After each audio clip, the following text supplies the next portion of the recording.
খারাপ স্বামী যেভাবে ভালো করবেন এই আপুটার কাছ থেকে শিখে নেন।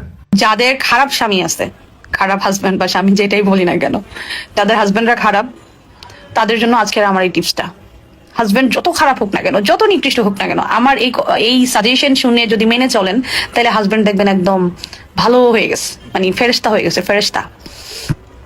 প্রথমত, আপনার হাজবেন্ড যদি অনেক খারাপ হয়, পরকীয় চুকচুকানি থাকে, অন্য মেয়েদের দিকে তাকানোর চুকচুকানি থাকে, আপনাকে চিটিং করে, বাটপারি চিটারি যা করে, যাই করুক না কেন, যা ইচ্ছা তাই করতে দেন, এগুলা সব মেনে নিবেন। এগুলা মেনে নিবেন, এইসব ব্যাপার নিয়ে কোনো কথা বলবেন না। সে যত এগুলা বেশি করবে, তত আপনি তাকে বেশি সম্মান করবেন, বেশি এক্সপেক্ট করবেন। দুর্ভাগ্যবশত ছেলেরা এগুলো আশা করে যে তারা বাইরে যাই করুক না কেন, যাই করুক না কেন, যত অন্যায় কাজ করুক না কেন, যত মেয়েদেরকে নিয়ে ঘুরে ফিরে আসুক না কেন, মেয়েদের পিছনে টাকা পয়সা উড়ুক না কেন, মেয়েদের সাথে কথা বলতে লাইক করুক, যাই করুক না কেন, আপনি অ্যাজ আ ওয়াইফ সবকিছু মাইনে নিবেন। আপনি যদি একজন ভালো বউ হইতে চান, তাহলে এটা আপনার মাস্ট বি করতে হবে। আপনার ধৈর্য ক্ষমতা অনেক হাই লেভেলের হইতে হবে। যদি আপনার ধৈর্য ক্ষমতা অনেক হাই লেভেলের না হয়, তাইলে আপনি ভালো বউ কোনোদিনও হইতে পারবেন না, একজন ভালো ওয়াইফ জীবনেও হইতে পারবেন না।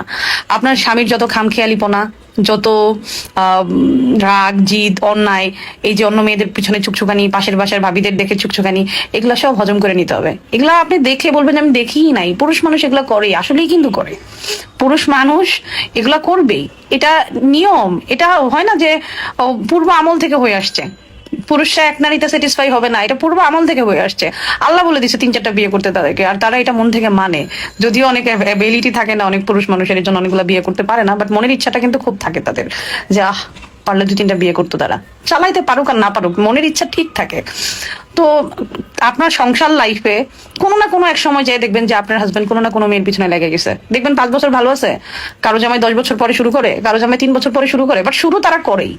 একটা পুরো আস্ত সংসার লাইফে দেখবেন যে একটা পুরুষ মানুষের অন্য একটা নারীর প্রতি আসক্ত আসবেই বউরাইখা। কারণ ওই যে শুধু এক নারীতে আটকায় থাকবে, এই চিন্তাধারা নিয়ে বিয়েই করবেন না আসলে। এই চিন্তাধারা নিয়ে যদি বিয়ে করেন তাইলে ভুল।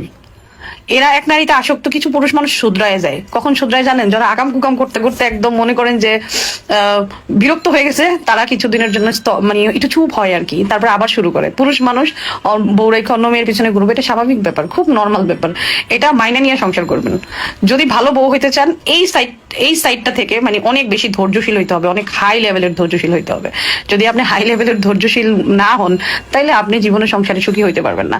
কারণ পুরুষ যত কিছুই করুক না কেন, যত আকাম কুকামি করুক না কেন, যত হাই লেভেলের অন্যায় করুক না কেন, এটা যদি বউরা বলে, তাইলে বউ ভালো না, বউ খারাপ। যাই করুক না কেন, আপনি সব মাইনা নিবেন, বলবেন যে হ্যাঁ ঠিক আছে, তুমি যা করো তাই, আমি তোমাকে বিশ্বাস করি। চোখে দেখবেন একটা, মুখে বলবেন আরেকটা, বলবেন যে আমি তোমাকে অনেক ট্রাস্ট করি, অনেক ভালোবাসি, অনেক বিশ্বাস করি, নিজের থেকেও বেশি বিশ্বাস করি। এই বিশ্বাস থেকে যদি এই শুনতে